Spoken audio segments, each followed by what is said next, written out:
Fuentes, Furatani, Gaines, Galgiani, Garrick, Gatto, Gordon, Gurrell, Grove, Hagman, Halderman, Hall, Harkey, Hayashi, Hernandez, Hill, Huber, Hueso, Huffman, Jeffries, Jones, Knight, Lara, Logue, Lowenthal, Ma, Mansour, Mendoza, Miller, Mitchell, Monning, Morrell, Nastandi, Nielsen, Norby, Olson, Pan, Perea, V. Manuel Perez, Portantino, Silva,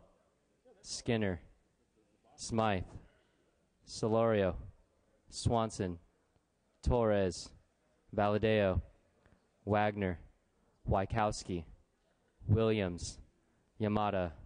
Mr. Speaker.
Members, we have a quorum.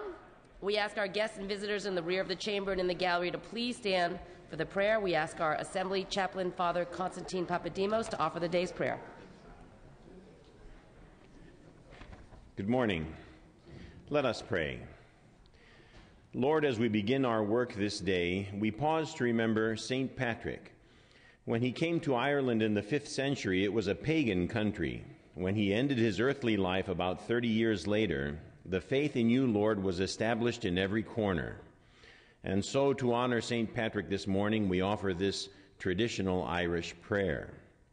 Lord, give us for every storm a rainbow, for every tear a smile, for every care a promise, and a blessing in each trial. For every problem that life sends, a faithful friend to share. For every sigh, a sweet song, and an answer for each prayer. Amen. We ask our guests and visitors to remain standing and join us for the flag salute. Please join Assemblymember Atkins as she leads us in the pledge. Ms. Atkins. Thank you. Members and guests, please join us as we pledge our support to our nation's flag. I pledge allegiance to the flag of the United States of America and to the republic for which it stands, one nation, under God, indivisible, with liberty and justice for all. You may be seated. Reading of the previous day's journal. Assembly Chamber, Sacramento, Monday, March 12, 2012. The Assembly met at 9 a.m. Honorable Fiona Ma, Speaker Pro Tem of the Assembly, presiding. Mr. Calderon moves and Ms. Conway seconds that the reading of the previous day's journal be dispensed with. Presentations of petitions, there are none. Introduction and reference of bills will be deferred. Reports of committees will be deemed read and amendments deemed adopted. Messages from the governor, there are none. Messages from the Senate, there are none. Motions and resolutions. The absences for the day will be read and printed in the journal. Mr. Calderon. Madam Speaker, I request unanimous consent to suspend the rules to allow Assembly members Alejo, Garrick, and Yamada to have guests and photographers on the floor. Without objection. Also, I request unanimous consent to suspend Assembly Rule 45 to allow members Alejo, Calderon, Hall, and Lara to speak on adjourn in memory. Without objection. Madam Speaker, there is a committee report at the desk relative to AJR 31 by Mr. Perea. I request unanimous consent that the committee report be deemed read and deemed adopted. Is there any objection? Seeing and hearing none, the committee report is deemed read and adopted. Okay, Madam Speaker, I request unanimous consent to suspend Assembly Rule 63 to allow Mr. Perea to take up AJR 31 without reference to file for purpose of third reading today. Seeing no objection, the request is granted.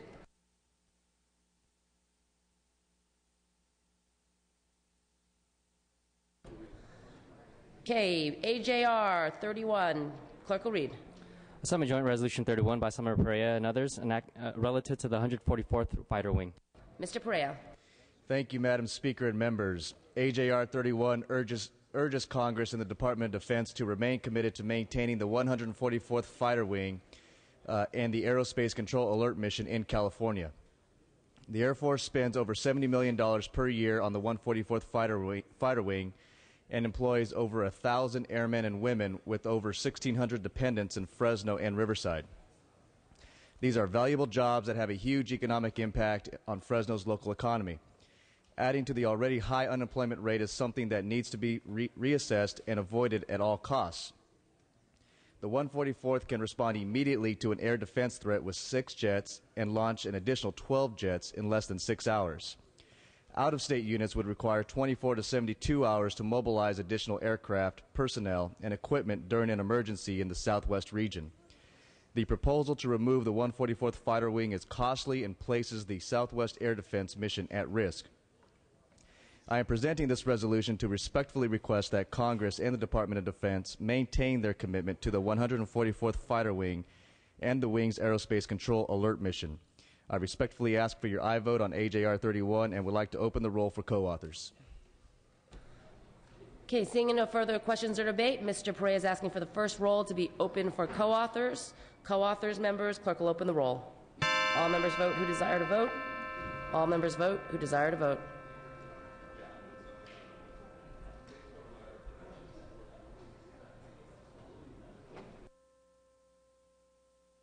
This is on co-authors. Co-authors.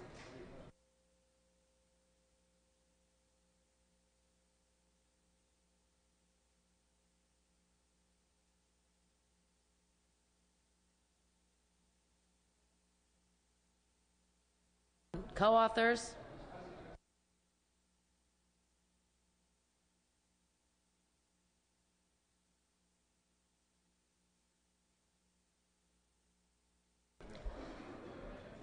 Clerk will close the roll, tally the votes. There are 59 co-authors. We need to take a roll call vote for this item. Clerk will call the roll. Open the roll. All members vote who desire to vote. All members vote who desire to vote. This is on the item itself. It's an AJR, so we need to have a roll call vote. All members vote who desire to vote. All members vote who desire to vote.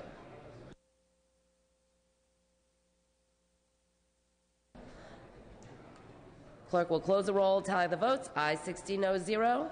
Measure passes. Mr. Perea requests immediate transmission to the Senate. Thank you. Mr. Calderon. Permission to return to motions and resolutions. Without objection. Pursuant to Rule 96, I request unanimous consent to refer AB 1949 by Mr. Cedillo from the Public Employees Retirement and Social Security Committee to the Insurance Committee. Without objection, clerk will note. Okay, we've got some guests here today. Mr. Alejo, your guest.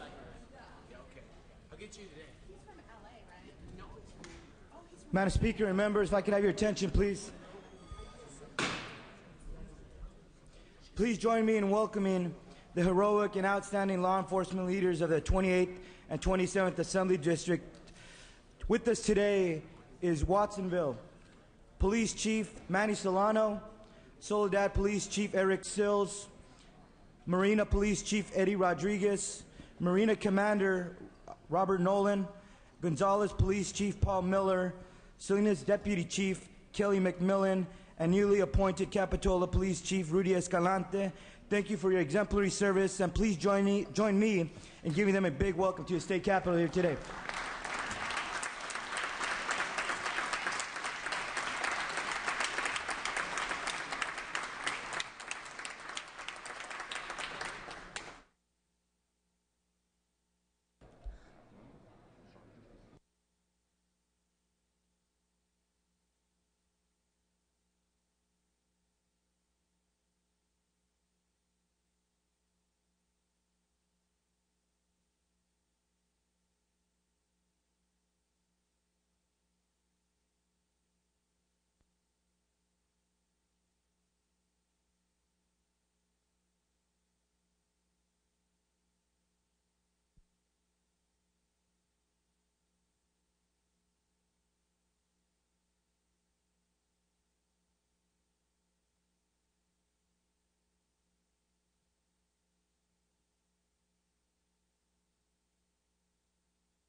Okay, we have some more guests here. Ms. Yamada, your guest, Ms. Yamada. Thank you, Madam Speaker and members. Please join me this morning as I introduce, and if I may have your attention, members, because as you know, I don't do this very often. Thank you very much, members.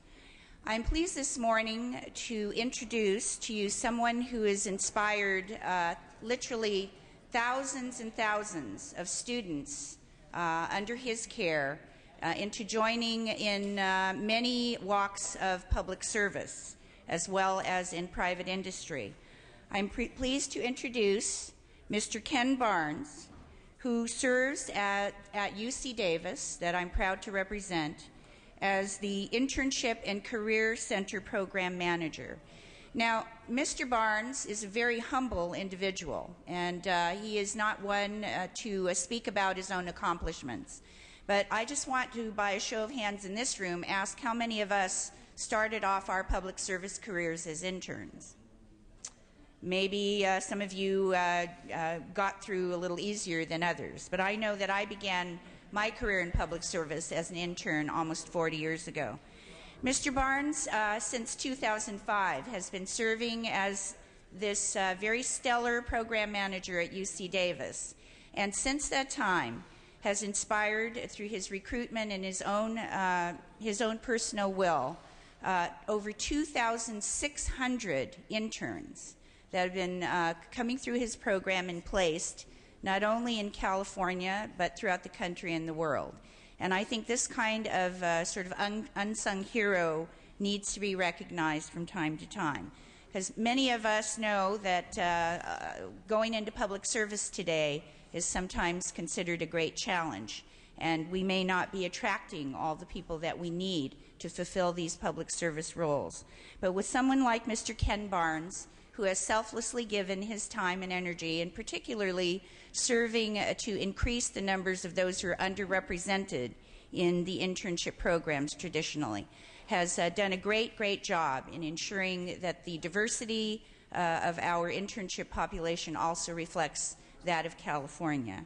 And so today, members, I'm very pleased to introduce Mr. Barnes, and joining him today is Ralph Hexter, who serves as our Provost and Executive Vice Chancellor of the University of California, Davis. I would like you to give them a very warm California Assembly welcome. Thank you.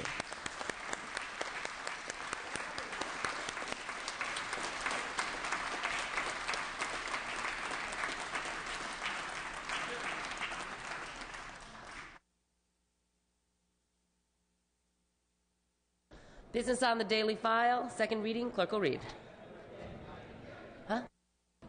Okay, there is no second reading. We're going to go to the Assembly third reading. File items 2 and 3 pass and retain. File item 4, ACR 50. Clerk will read. Assembly concurrent resolution 50 by Assemblymember Garrick and others relative to Irish American Heritage Month. Mr. Garrick. Thank you, Madam Speaker. You're looking absolutely delightful and very green today, Madam Speaker. It is my honor today to present ACR 50 in celebration of St. Patrick's Day and those of Irish American heritage. For some, this is a holy day of obligation. As we are told, St. Patrick himself drove all the serpents from Ireland. He worked baptizing over thousands of people, and he also used the shamrock to explain the Holy Trinity. But for many, this is a day of celebration that, for many, this is a day to celebrate the contributions made by millions of Irish men and women who came to this country. We were reminded of the millions of immigrants forced from their homes due to conflict and famine in search of a better life in America, only to encounter new challenges. History tells us 9 out of 10 indentured servants were Irish through the centuries, and immigration were the poorest of our immigrants. They were subject to increased discrimination resulting from their religion, lack of education, and dire financial circumstances. With high unemployment, they took any job that was available, working for low wages and often in dangerous conditions.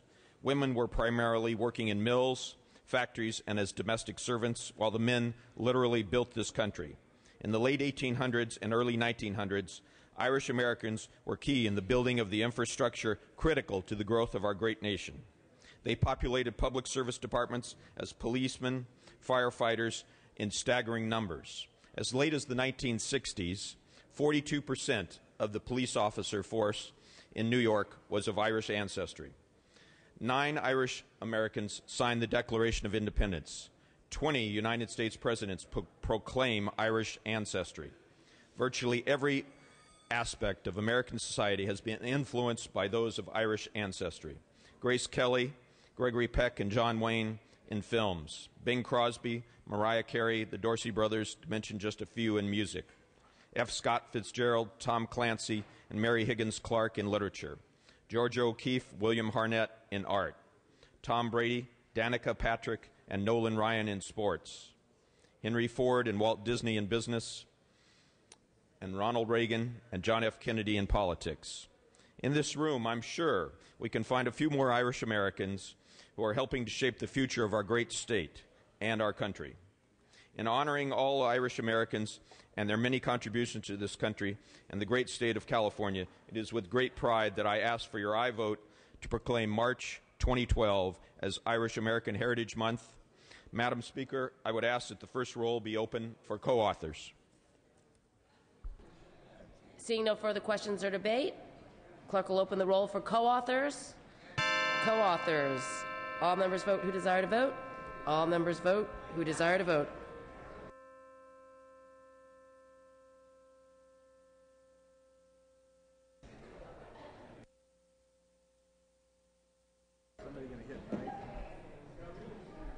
Clerk will close the roll, tally the votes. There are 61 co-authors. We can take a voice vote on this item. All those in favor say aye. All those opposed say nay. The ayes have it. The measure is adopted.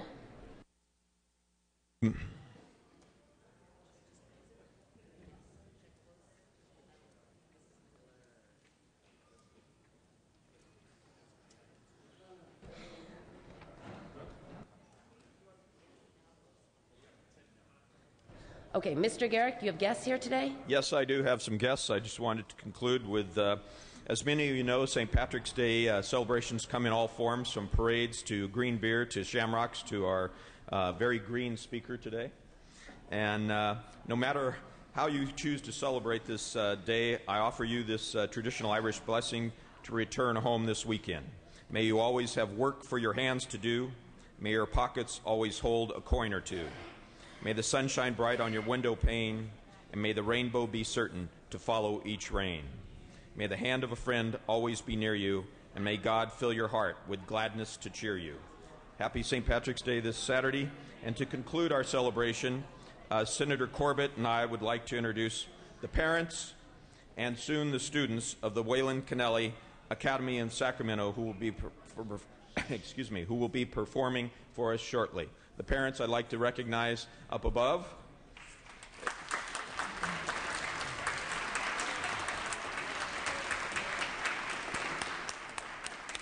Thank you. And if we could bring out the students to perform a traditional Irish dance. Thank you, Madam Speaker.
Okay, that concludes our Assembly third reading. We have a consent calendar today, second day consent calendar.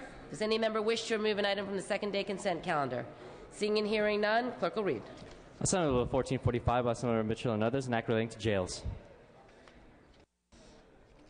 Clerk will open the roll on the consent calendar. All members vote who desire to vote. All members vote who desire to vote.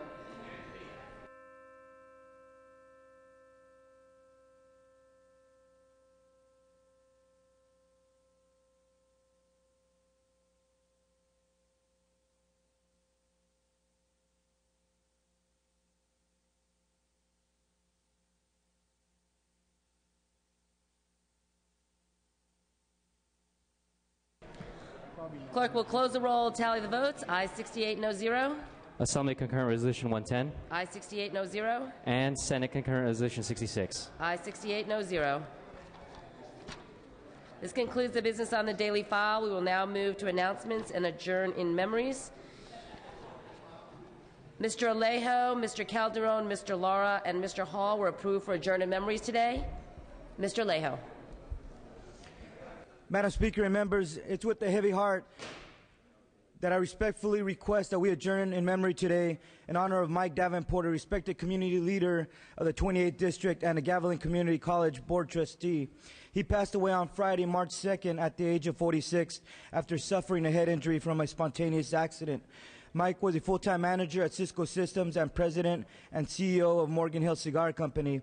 He had several other business ventures and prevailed as a small business owner. He was a member of the Morgan Hill Rotary Club and known for his active and civic involvement as the Morgan Hill Planning Commissioner. Mike will be remembered for his humility, compassion, and dedication he demonstrated to his family and his community. His life is celebrated by his wife, Terry, daughters, Brianna and Danielle, and a grateful stay in a community. I ask that we adjourn in his memory. Mr. Calderon, Mr. Lara, and Mr. Hall for Mr. Blanian.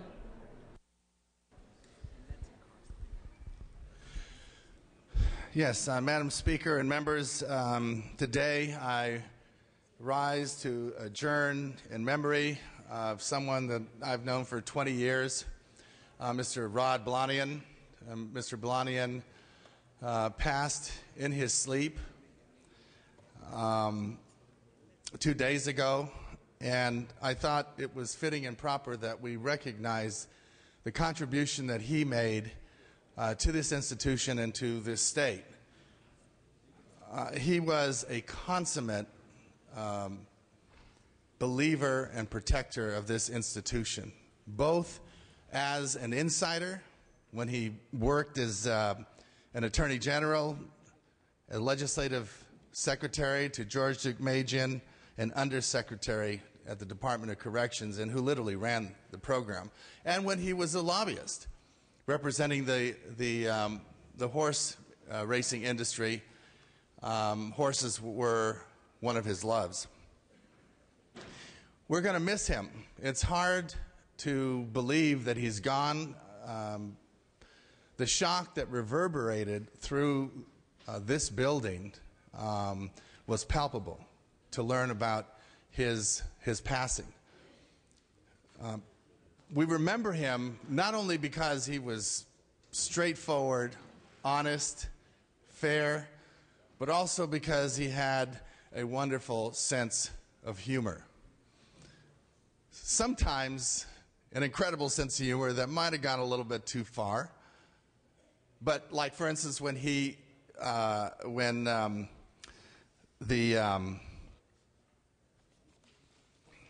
was Robert Alton Harris. Robert Alton Harris had exhausted all appeals and was scheduled to face the capital punishment of the state. And Rod called up and talked to the Governor Deukmejian's gatekeeper, Lori Ward, and mimicked the voice of Mother Teresa, asking for leniency. He was so convincing, she believed him. He had to call her back and tell her, this is not real. This is just between you and me. I remember Maureen Higgins, who used to work for him, one time they were meeting with a bunch of district attorneys, and he told the district attorneys that Maureen was studying to be a nun, but she decided to go into politics instead. And so all the district attorneys started getting interested in this, and they were asking her questions, and so she just started playing along. And so from there on out, she was known as Sister Higgins. But Rod was somebody who, when you met him, you really never forgot him.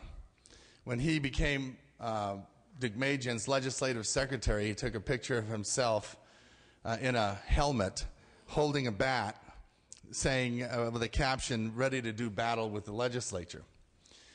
I remember him when he worked for Deukmejian. He was always someone that you could make an argument to, who tried to see all sides of the argument and who tried to find a decision or a solution that made sense. This is something I wish we could see more of today. Here was a Republican from a governor that supported capital punishment, which issue was dividing us at the time in terms of Democrats and Republicans. But when Rod walked into your office and talked to you about any issue, you could find a sensible solution. Above all, he respected and defended this institution. He defended this institution, Democrats and Republicans alike, as being one of the greatest institutions in the country because of the decisions that we make and the impact that it has on the rest of the country. And you could not speak poorly about the institution without Rod having to correct you about your perception. I liked Rod very much. He was loved by people in this building and also many, many in the lobbying corps who used to be in the building, and we will miss him. I wish him and his family well. He's survived by his wife, Noreen, 4 children, and 11 grandchildren. Mr. Hall. Thank you, Madam Speaker and members. I also rise in memory of a great man, that of Rod Blunyon. I've had the opportunity of knowing Rod for almost 11, 12 years before I even arrived here in the Capitol. And one thing I can tell you is that Rod was indeed a friend. And not just a friend, but he was also a family man. And if you've ever spent time with him and heard him speak of his family and his vacations with his family and his grandkids, how he loved and admired them and traveled with them, if you spoke to him and heard him sing, which was one of his passions, he thought he was the most amazing singer, perhaps even in the second life a rock star even. But regardless of what you think about Rod, which I've never heard any negative, he's a gentleman's gentleman. And I spoke to him the day before he passed. I spoke to him on Friday. And in fact, we were scheduled for a meeting on Tuesday afternoon. And to my dismay, his passing took me clearly by surprise. I am going to miss my friend. I'm going to miss my brother, Rod Blunyon, and we adjourn in his memory today. Mr. Lara. Thank you, Madam Speaker. I also had the honor of knowing Rod for over 11 years when I was a staffer here in the building. And what connected Rod and I was the fact that one of his clients was a Commerce Casino in the city of Commerce, where not only I grew up, what the city that I greatly represent now. And, you know, what people don't know about Rod is that he was also such a great leader in my district, in the 50th district, whether it was toy giveaways, whether it was scholarships. He always gave of his own personal money to ensure that the folks in Commerce were well taken care of. And that was the kind of man he was. Not only did he help our community, but, you know, when I was here and was a young staffer, didn't know what I was doing, took me under his wing and taught me the ropes in this building, a man of great integrity, a man that was always willing to listen.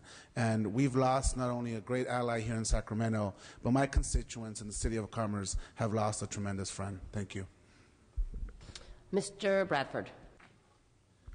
Thank you, Madam Speaker. I, too, rise to offer my voice of condolences to the Blanian family and express my great appreciation for Mr. Blanian. I, too, was an individual who had the opportunity to meet him some 17 years ago in the city of Gardena, where he represented many of the, once upon a time, 6 card clubs that were in Gardena. And it was there that we struck up a friendship. And later, after I joined the Gardena City Council and many of the card rooms in the L.A. Basin, we formed a JPA, Joint Powers Authority.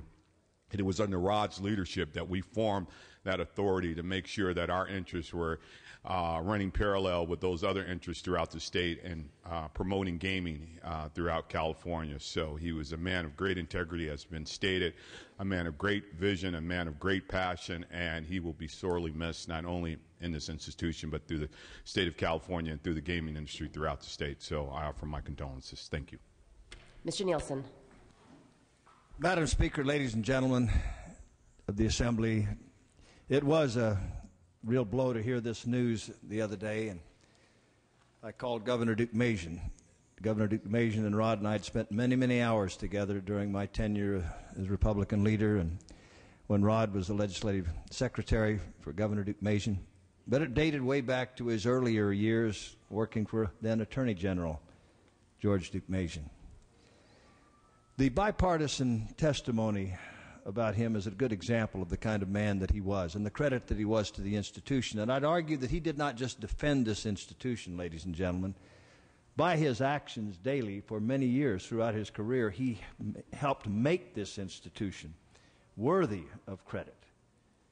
A hard-working man with that sense of humor, as it has been indeed expressed here. But I remember those many hours working with him on the prison issues, particularly the prison construction boom in California. There was a grievous need. Something had to be done quickly, and it got done quickly. Governor Deukmejian tasked Rod to go over there and be in charge of that. Never before, hardly other than the water plan, which was over a long period of time, has such an infrastructure advance occurred in the state of California. And Rod Blanian was the steward of that. He was a horseman. He loved his horses, and that's where he found respite, along with Noreen and his family. And what a great family. Noreen, I talked with her. She had left for work that morning. Rob was still at home. He was sitting reading a book on a Kindle, I believe it was. She went on to work doing parole hearings and got the sad call. He'd simply just gone to sleep there at his home. A peaceful way to pass. I'm quite sure, though, the Lord in his house of many mansions has one for Rod Blanian. He certainly will live on in my heart, in my affection, and is a great example for all of us to follow. May you be with the Lord, Rod Blanian. Members, please bring the names to the desk to be printed in the journal. We have another guest here today, Mr. Morell. Thank you, Madam Speaker and fellow members. In the back is a friend of mine and a constituent from Upland, California, here today visiting us, Tom Dobromsky from the Association of California State Supervisors. Thank you.